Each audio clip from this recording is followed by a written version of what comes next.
सोचते हो कि मैं जो सोचूं वो हो, पर तुम बहुत छोटा सोचते हो। एक भाई साहब मेरी मोहल्ले में रहते हैं, उन्होंने वैगनार पे लिखा रखा था गॉड्स गिफ्ट। बहुत टॉर्चर किया मैंने उनको। मैंने कहा जिसके पास इतनी गैलेक्सीज है, हमारी गैलेक्सी में 4 बिलियन स्टार्स हैं, हमारी गैलेक्सी, ऐसी कितनी गैलेक्सीज, बिलियन बिलियन गैलेक्सीज, उस आदमी से जब तुम कुछ मांग रहे हो, ना गांव में एक एक आदमी 8-8 मर्डर करके बैठा हो, कोई जानता ही नहीं उसे, क्योंकि श्यामलाल ने हरिलाल को मार दिया। हरिलाल की कोई औकात ही नहीं थी जीवन में। और जो आदमी अपने से लाख गुना बड़े, जब भी जीवन में लड़ना है सबसे नहीं लड़ना। कुछ लोगों को मैं देखता हूं सबसे लड़ जाते हैं, ऑटो वाले से लड़ गए, रिक्शा वाले से कह रहे मुझको नहीं पहचानते हो, कौन हो भैया? अमिताभ बच्चन हो? भारत में 2 ही 3 लोग पहचाने जाते हैं। अब जो आदमी रिक्शे वाले से ये बात कह रहा है कि मुझको नहीं पहचान, तो मैं सोचता हूं कि मानसिक रूप से बहुत गरीब है, बहुत परेशान है बेचारा। अपनी सारी ताकत अपने में लगाओ और अपनी ऊंचाई को इतना बढ़ाओ कि तुम्हारे जितने अगल बगल लोग भगवान के आशीर्वाद स्वरूप तुम्हारे पीछे पड़े हैं, उनका दम घुटने लगे। जय हिंद। पूरी जिंदगी लड़ाई है। अगर कमजोर मन और कमजोर शरीर रह गया, हर जगह मारे जाओगे, कुछ नहीं मिलेगा जिंदगी में, और सिर्फ रो रो के जिंदगी बीतेगी। हर इंसान को अपने अंदर का युद्ध लड़ना ही पड़ता है, सबको युद्ध खुद के विरुद्ध। तीसरा वर्ड इन्होंने, अब युद्ध लड़ना है तो शक्ति चाहिए। शक्ति कहां से मिलेगी? धर्म से। पूरी जिंदगी लड़ाई है। अगर कमजोर मन और कमजोर शरीर रह गया, हर जगह मारे जाओगे, कुछ नहीं मिलेगा जिंदगी में, और सिर्फ रो रो के जिंदगी बीतेगी। जोड़ो यार, इस दिमाग को खोलो। अरे तुम भारत की संतान है, यहाँ अंगुलीमाल जैसा डाकू संत बना, यहाँ महर्षि वाल्मीकि संत बना, यहाँ संत नामदेव, इन सबका इतिहास पढ़ो। तुम तो छोटा मोटा कांड किए होगे जीवन में, तुम तो छोटा मोटा कांड किए होगे, किया ही नहीं। रोज आ रहे, दिशा नहीं मिल रहा, दिशा नहीं मिल रहा। अरे तुम्हारा घोड़े में लगाम ही नहीं है, ये जो मन है ये तुम्हारा घोड़ा है, इसमें लगाम ही नहीं, बिना लगाम के तुम्हारा घोड़ा है। और ध्यान रूपी लगाम डालो उसके ऊपर, ध्यान और योग रूपी लगाम डालो। देखो 6 महीने के अंदर जिंदगी ना बदले, पढ़ाना छोड़ दे। बिना लगाम के घोड़े बैठोगे, मार डालेगा तुमको। और मन घोड़ा है और उसका लगाम है ध्यान, उसका लगाम है योग। डालो कूद के लगाम। और स्वामी रामकृष्ण परमहंस, रामकृष्ण आश्रम में 2 किताबें मिलती है, एक मन और एक ध्यान। 25-25 रुपए की ले आओ। जैसे और मन और शरीर ताकतवर होगा, वैसे छत्रपति शिवाजी बन जाओगे। एक सामान्य परिवार से शुरू करोगे कहानी और राजा बनोगे, वैसे ही छत्रपति शिवाजी बन जाओगे, शेरशाह सूरी बन जाओगे, लाल बहादुर शास्त्री बन जाओगे, सब सामान्य परिवार से। जो भी आपकी तारीफ कर रहा है वो मौके की तलाश में है। जिस दिन मौका पा जाएगा, पहला वही आदमी होगा जो आपकी बुराई करेगा। नियम है, जो भी आपकी तारीफ कर रहा है आपकी उपलब्धि पर, जिस दिन आप फंसोगे वो सबसे पहला आदमी होगा जो आपकी बुराई करेगा। अरे जानत रहें इनके बारे में, पहले में हम सब जानत रहें, बस कहत नहीं रहें भैया, लेकिन जानत सब रहें। जिसके पास भी मन की शक्ति और शरीर की शक्ति है, उसके पास उत्साह, उमंग, साहस ये खुद ब खुद होगा। मैगी खा के और गुटखा खा के उत्साह नहीं पैदा होगा। जो आदमी साल में 10 दिन 15 घंटे पढ़ता था, वो जब वो चाहेगा कि मैं डेली 10 घंटे पढ़ूं, तब दिक्कत पैदा हो जाएगी, स्ट्रेस पैदा हो जाएगा, एक्यूमुलेशन पैदा हो जाएगा। अब उसके 2 रास्ते हैं, एक पॉजिटिव रास्ता है, एक नेगेटिव रास्ता है। इसलिए आज हमारे युवाओं में नशा बहुत बढ़ रहा है, क्योंकि आपने तो 10 घंटा रोज डेली पढ़ा नहीं। अब आप एक दिन आप तैयारी करने आ गए और आपको 10 घंटा पढ़ना है, तो दिमाग क्या करेगा? किसी का 5 दिन, किसी का 10 दिन, किसी का 15 दिन बाद ब्लॉक करेगा।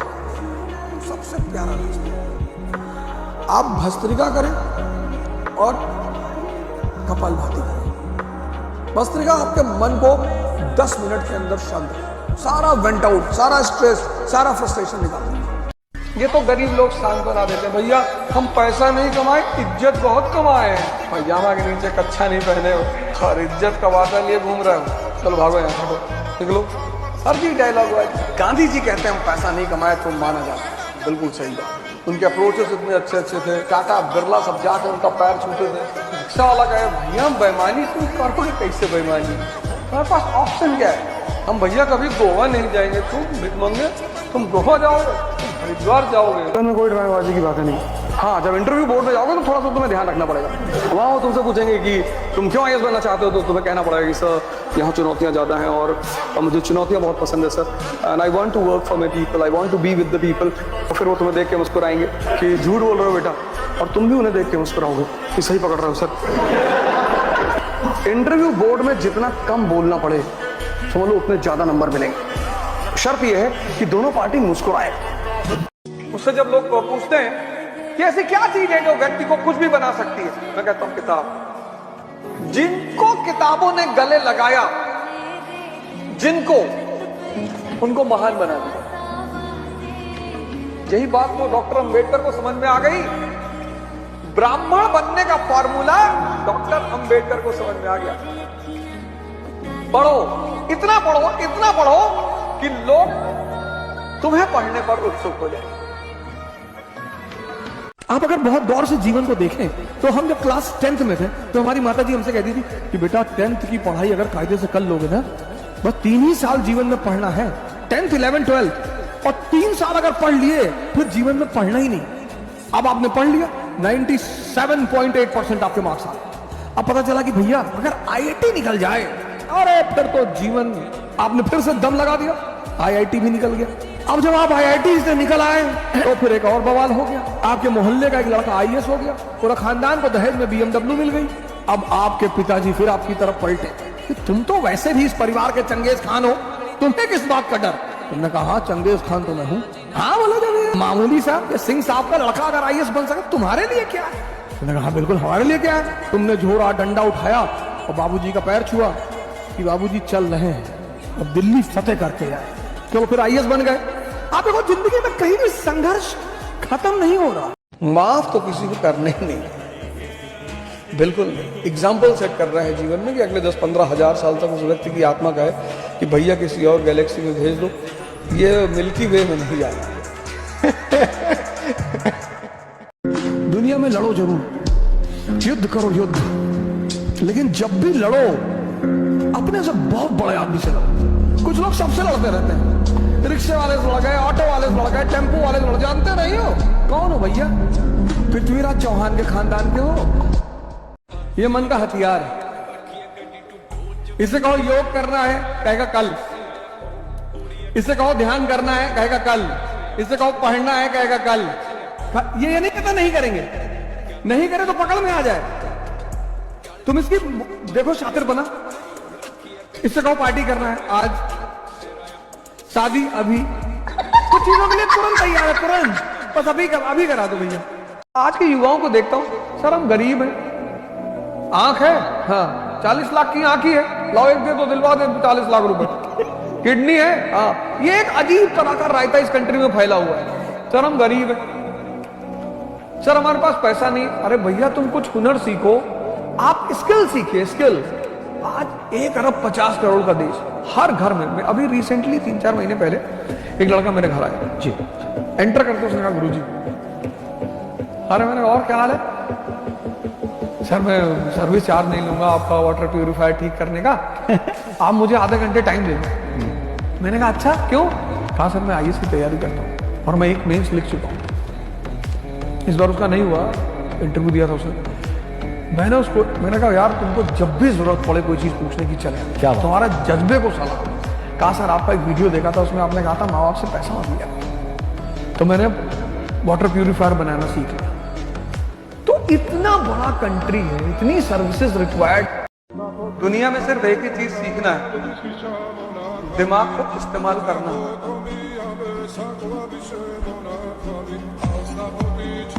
99% को पता ही नहीं। तुम युद्ध करोगे दिमाग काम आएगा, तुम पढ़ाई करोगे दिमाग से करोगे, तुम प्रेम करोगे दिमाग काम आएगा, तुम पूजा करोगे दिमाग काम आएगा। तुम जहां जो करोगे दिमाग के बिना तुम कर ही नहीं सकते। यार ध्यान करो, अपने मन को देखो, ये सारा खुराफात इतना परेशान, अगर तुम ध्यान नहीं करोगे ना तो ये तुमको इतना परेशान करेगा, इतना। जिसने जीवन में ये देख लिया कि दुश्मन अंदर है, उसके बाहर के सारे दुख खत्म हो गए। तुम देखो, तुम सोचते हो कि कल सुबह 4 बजे उठेंगे और शाम को ये बड़ा ताव में रहता है बहुत कि बस कल से फाड़ डालना है सब एकदम, और बस बहुत हो गया, पापा का पैसा बहुत बेकार हो रहा है, पापा को कुछ करके दिखाना है अब, और मामा जो मम्मी का मजाक उड़ाता है उनको भी देखना है। और रात में बड़ा ताव में रहेगा और सपना बनाएगा, ये करेगा, और 4 बजे का अलार्म लगेगा, और जैसे ही 4 बजेगा ये पता क्या कहेगा, कहेगा 5 मिनट और। ये 2 घंटा नहीं कहेगा, इसकी तुम स्मार्टनेस देखो, ये नहीं कहेगा 2 घंटा और, कहेगा 5 मिनट। और तुमको लगेगा यार 5 मिनट को ज्यादा तो होता नहीं। अब तुमने आंख बंद कर ली, नींद खुली 9 बजे, और जब 9 बजे सुबह नींद खुली तब ज्यादा मतलब ये जलील करता है कि उठ ही नहीं पा रहा है, कुछ कर ही नहीं पाओगे जिंदगी में। इस देश में कोई किसी से परेशान नहीं है, सब खुद से परेशान है। मैं तुमसे बार बार कहता हूं कि तुम जिम में लगा दो 6 घंटे, लाइब्रेरी में 6 घंटे लगा दो, मंदिर में 6 घंटे लगा दो, पर 6 घंटे बैठकर अनावश्यक बात मत करो। काम तुम सिर्फ वो करो जहां शक्ति बढ़ रही, किसी भी जगह की, शरीर की, मन की, आत्मा की। जब तुम कोई काम कर रहे हो बस ये सोच लो कि इस काम से मुझे क्या फायदा हो रहा है। जिसने इस देश में आईएएस की तैयारी करी वो 20% समाज में ऊपर चला गया, जिसने प्री निकाला वो 40%, जिसने मेंस निकाला वो 60%, और जो इंटरव्यू क्वालिफाई कर रहा है वो तो 80 में है ही। तो ये तैयारी अपने आप में इतनी प्यारी तैयारी है कि सिर्फ आप तैयारी करोगे ना तो आप 20% समाज में ऊपर चले, आपका पर्सपेक्टिव बदलेगा। जो कहना है वो करना नहीं, और जो करना है सिंपल। किसी से मत बताना कि मैं आईएएस की तैयारी करूं, बताना ही मत। कोचिंग कहाँ जाते हो? तो एक लड़की आती है इसलिए जाते। तुम्हें अगर कोई एंटरटेन नहीं कर रहा इसका मतलब तुम्हारा उसका इंटरेस्ट मिलता नहीं होगा। तुम चाहते हो कोई तुम्हें एंटरटेन करे, उसके इंटरेस्ट को पता करो, उसको फुलफिल करो। एंटरटेन करेगा, तुम्हें सम्मान देगा, रिस्पेक्ट देगा, बुलाएगा। केक भी कहोगे तो रसगुल्ला भी देगा, भैया भी बोलेगा। आज का जो समय चल रहा है उसमें अगर तुमने बुद्धिमत्ता की बात की तो तुम मारे गए। जितनी तुम जाहिलियत की बात करोगे बाहर, उतना लोग तुम्हारे पीठ थपथपाएंगे और कहेंगे बहुत ज्ञानी आदमी है यार ये। तैयारी को लोग इतना कंफ्यूज करते हैं, इतना, ये 3 अलग अलग टर्म है, पढ़ना, सीखना और प्रिपेयर करना, ये तीनों अलग टर्म है। 15-16 साल पढ़े तुम तैयारी करने आए उससे पहले, लेकिन ये पढ़ाई ना तो तुम्हारे अंदर अंतर्दृष्टि ला पाई और ना ही क्यूरियोसिटी ला पाई। फिर जो पढ़ते हो उसे सीखे क्या? पढ़ाई का सबसे इंपॉर्टेंट आउटकम है कि आप सीखे क्या, और अगर आप सीखे तो समझाइए, एक्सप्रेस करिए उसको कि आप सीखे। इसीलिए मैं बार बार कहता हूं कि पढ़ने से सिलेक्शन नहीं होता। इससे बहुत लोग नाराज भी होते हैं, अरे यार ऐसा कह दिया पढ़ने से सिलेक्शन नहीं होता। अरे भैया तुम पढ़ के सिर्फ यहाँ आके एग्जाम दोगे ना, सिर्फ पढ़ के कंपटीशन दोगे, तुम्हारा कभी सिलेक्शन नहीं होगा। 10-10 साल से लोग एग्जाम लिख रहे हैं, 10-10 साल से, क्योंकि ये है पूरा इक्वेशन, पढ़े सीखे और अब उस सीखने को एक्सप्रेस करना है। यहां से क्वेश्चन बनेंगे, यहां से नहीं बनेंगे। अब जीडीपी पढ़ लिए कि भाई जीडीपी क्या हो, बहुत अच्छी बात है, नेशनल इनकम का सबसे इंपॉर्टेंट पार्ट है जीडीपी। लेकिन यहां पे जीडीपी पढ़ने के बाद तुम्हें क्लियर होना चाहिए कि यूएस, चाइना, जापान और इंडिया, इसमें ये इकोनॉमिक पावर क्यों है, इसकी जीडीपी में सबसे ज्यादा इनकम कहां से आ रही है और हमें कैसे उस तक पहुंचना है। ये सीखे, ये पढ़े, जीडीपी पढ़ लिए, कॉन्सेप्ट तैयार कर लिए, पूरा समझ में आ गया, लेकिन अब सीखे, ये सेकंड पार्ट शुरू होता है। और फिर यहां से क्वेश्चन यहां बना, यहां से नहीं बना। और ये चीज 95% लड़कों की मिसिंग है, 95% लड़कों की मिसिंग है। इतने पढ़े लिखे देश में जहाँ पेरेंट्स बच्चों को मारते हैं, टीचर बच्चों को, पढ़ाई मारने की चीज है भाई। जिसको भी न्यूटन का 3rd लॉ पता है, 2nd लॉ पता है, 1st लॉ पता है, body at rest will be at rest, a body in motion will be in motion until and unless external force is applied. तो जिंदगी में कभी फेल ही नहीं हो सकता। अब किसी ऑफिस में गए, बाबू कह रहा कल आना, निकाला 10,000 रुपये, और वो फार्मूला लगाया हमने, अब body at rest will be at rest. हमने एक्सटर्नल फोर्स निकाली 10,000 रुपये उसके सामने लगा, तो साहब फायदा, साहब आप तो साहब भगवान की